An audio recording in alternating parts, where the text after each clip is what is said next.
அனைத்து பொதுமக்களுக்கும் போக்குவரத்து அனைத்து பொது விழிப்புணர்வு இன்னைக்கு சர்வதேச போதை ஒழிப்பு தினத்தை முன்னிட்டு உலகளாவிய உள்ள போதை ஒழிப்பு தினத்தை நம்ம விழுப்புரம் பசங்க ஒரு அவேர்னஸ் பண்ணுறோம்.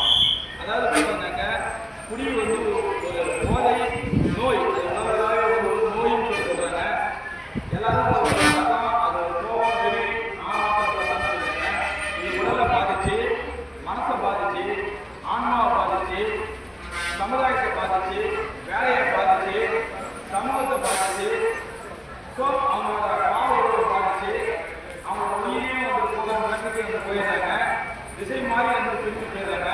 இதுக்கு ஆல்கஹாலிக் அனானிமஸ்ன்னு சொல்லிட்டு வெள்ளிக்கிழமை நம்ம விழுப்புரம் பசங்க பக்கத்தில் அரசு வந்து மருத்துவமனையில் 6:30 8 மணி வந்து மீட்டிங் நடக்குது.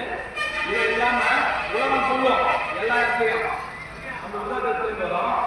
ஸோ அது உலகம் ஃபுல்லாக இருக்கிற போதை ஒழிப்பு தினத்தை முன்னிட்டு இன்னைக்கு இந்த வாய்ப்பு கொடுக்குற சார்களுக்கும் ஸோ சாருக்கும் வந்து மனமார்ந்த நன்றியை தெரிவிச்சுக்கிறேன்.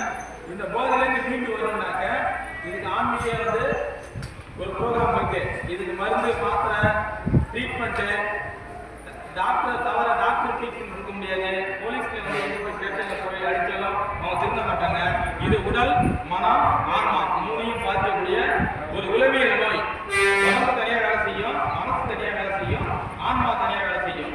உடம்பு வேணாம்னு சொல்லும், மனசு வேணும்னு கேட்கும். மனசு வந்துட்டு வேணாம்னு முடிவு பண்ணிப்பாங்க, கயிறு கட்டுவாங்க. திரும்பி பார்த்தீங்கன்னாக்க உடம்பு வந்து வேர்க்கும் பதட்டமாக இருக்கும், திரும்பி போய் பிடிச்சிருவாங்க. இது ரெண்டுமே இருந்தாலும் ஆன்மா தாங்காது. ஏதோ ஒரு கவலை யாரோ வந்து ஒரு நம்பி துரோகம் பண்ணிருப்பாங்க. ஸோ இதனால வந்து அவங்க பார்த்தீங்கன்னா வாழ்க்கை தலை விட்டுறாங்க. இன்னைக்கு இந்த உலக போதை ஒழிப்பு தினத்தை முன்னிட்டு உங்களுக்கு வந்து டாக்டர் மணிகண்டன் வந்து உங்களுக்கு இந்த அவார்டு பண்ணியிருக்கிறோம். இது உலகம் ஃபுல்லாக இது போகணும் பரவணும்னு சொல்லிட்டு தாமிரத்தை பற்றி நன்றி. முற்றிலும் இலவசம். இது வந்து முற்றிலும் இலவசம், எந்த பைசாவும் கிடையாது. ஒரு ஃபுல்லாக மீட்டிங் யாரும் விருப்பம் இருந்தால் யாரும் வரலாம். இதில் ஜாதி மதம் அரசியல் நிறுவனம் அமைப்பு எதுவுமே தெரியாது. படித்தவங்க படிக்காதவங்க வேண்டாம் பணக்காரங்க அப்படின்னு யாரும் வரலாம். புதிய நெருங்கி வந்து யாருக்காவது புதிய பிரச்சனை இருந்தால் எங்களை அணுகலாம்.